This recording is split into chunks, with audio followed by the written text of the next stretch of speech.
Ici, des affrontements. C'était assez curieux. C'était au printemps 2006, très exactement. Et des affrontements avant le match. Racontez-nous. Eh bien, en fait, avant un match entre le PSG et Lyon, le groupe de supporters indépendants lyonnais était dans le jardin du Ranelagh et les indépendants parisiens sont venus en découdre. Une opération relativement classique dans la logique des indépendants, c'est-à-dire on se bat très loin du stade pour ne pas être ennuyé par le dispositif policier qui est près du stade. À la fois classique mais relativement rare, car il est assez rare qu'ils arrivent à déjouer complètement le dispositif policier pour se retrouver, s'affronter sans présence policière. Enfin, c'est surprenant d'être ici au milieu du 16e arrondissement et de voir que des gens... Ça a été une vraie bataille rangée, voilà. Ça a duré plusieurs minutes. Je ne pense pas que ça ait duré très longtemps. J'ai vu la vidéo qui a été longtemps sur des sites internet.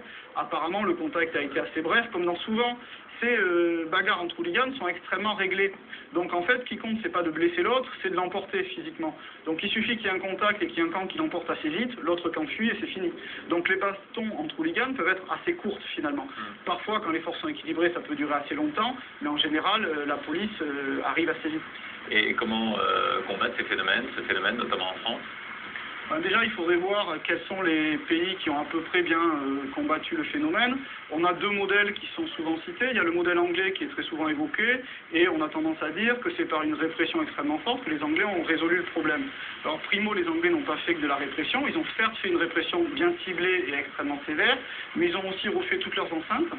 Tous les stades ont été refaits, et avec le business du football, les prix des places ont fortement augmenté, ce qui a éloigné des stades toute une partie de la population des classes populaires qui fréquentaient auparavant les stades. Est-ce qu'il faut faire la même chose en France? Et est-ce qu'en France, d'ailleurs, on a pris la réelle mesure de ces phénomènes et de leurs dangers? Le premier débat, c'est de savoir dans quelle mesure les Anglais ont réussi à résoudre le problème du hooliganisme. Ce qui est clair, c'est que dans les stades de première division, l'ambiance est très paisible. Sauf qu'on a le phénomène qu'on voit ici dans ce square, des bagarres qui sont très loin des stades et qui sont très difficiles à quantifier.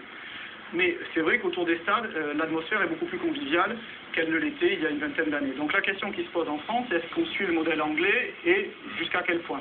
Claude Goasguen, qui est un député du 16e arrondissement, qui a fait un rapport sur cette question l'an dernier, a exclu de manière claire le fait qu'on joue trop sur le levier augmentation du prix des places, en disant que le sport devait rester un spectacle relativement populaire, accessible à un peu tout le monde.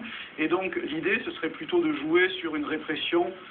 Pour l'instant, je trouve qu'elle n'est pas parfaitement bien ciblée, mais qui s'améliore, et avec aussi à la fois une action sur les stades, puisqu'actuellement on entend un discours très fort, notamment de la Ligue, en disant qu'il faut rénover les stades, et toujours la question sur comment on intègre les supporters, comment on fait les relations entre les associations de supporters et les dirigeants. Merci Nicolas Fourcade d'avoir été avec nous.